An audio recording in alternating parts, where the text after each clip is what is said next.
Bonjour, ici François Hébert. Pour ceux qui me connaissent déjà, bon retour. Et pour ceux qui ne me connaissent pas encore, je vous invite à visiter mon site web www.l'odyssée-formation.com. Vous allez vite découvrir que nous sommes la ressource numéro 1 en francophonie pour les traducteurs et traductrices qui veulent passer maître de leurs outils informatiques. Alors aujourd'hui, je veux vous parler des correspondances plus que parfaites. Alors c'est quoi une correspondance plus que parfaite? C'est une correspondance qui est supérieure à 100%. Alors, vous savez, quand vous traduisez un document et que vous faites une comparaison par rapport à votre mémoire de traduction, si c'est une phrase qui est presque pareille, vous allez avoir une correspondance partielle qui peut être de 70, 80, 90% par exemple. Et si vous avez exactement cette phrase-là déjà traduite, vous allez avoir une correspondance parfaite à 100%. Mais vous pouvez avoir encore mieux que ça. Vous pouvez avoir une correspondance de contexte, donc un context match. Alors, comment est-ce que ça fonctionne? C'est, en plus d'être une phrase identique, le segment précédent était aussi identique dans l'ancien texte. Alors, aujourd'hui, on va voir comment utiliser ces correspondances-là en prenant SDL TradoStudio en exemple. Alors, voici comment procéder. Alors, ici, on est dans SDL TradoStudio. Alors, j'ai choisi traduire un seul document. Alors, j'ai choisi un petit document Word. Je mets ma langue source, ma langue cible, et j'ai ma mémoire de traduction. Alors, je clique OK. Il me génère mon projet.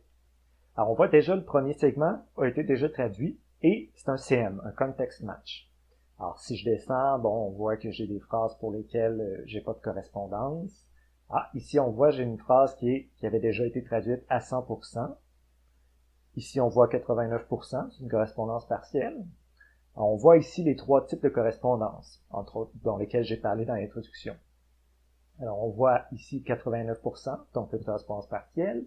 Ici, une correspondance parfaite, donc cette phrase-là avait déjà été traduite dans ma mémoire. Et ici, on a notre context match, ce qui veut dire que non seulement cette phrase-là a été traduite par ça, mais en plus, le segment précédent dans le texte source était identique. Alors ici, vu que c'est le premier segment, ça veut dire que le segment dans le texte qui avait déjà été traduit, qui est maintenant dans ma mémoire, était aussi le premier segment. Alors comment ça fonctionne? Comment c'est possible?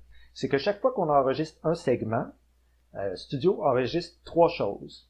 Alors évidemment, il enregistre la phrase du document source, il enregistre notre traduction, mais il enregistre aussi le segment qui précède le segment dans lequel on traduit dans le document source.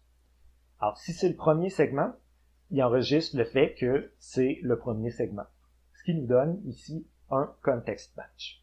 Alors, c'est quoi l'avantage d'un context match au lieu d'une correspondance parfaite? Alors, c'est tout simplement que ça ajoute un degré de fiabilité supplémentaire. Alors, si on a une correspondance parfaite, tant mieux, c'est très possiblement une bonne traduction. Et si on a un context match, ben c'est juste encore mieux parce qu'on sait que la phrase qui précédait le segment qu'on traduit était identique. Donc la chance que notre traduction soit bonne est encore meilleure. Alors voilà, c'était juste pour vous présenter le concept du context match. J'espère que ça vous a été utile. Et sur ce, je vous dis une bonne journée et on se dit à très bientôt.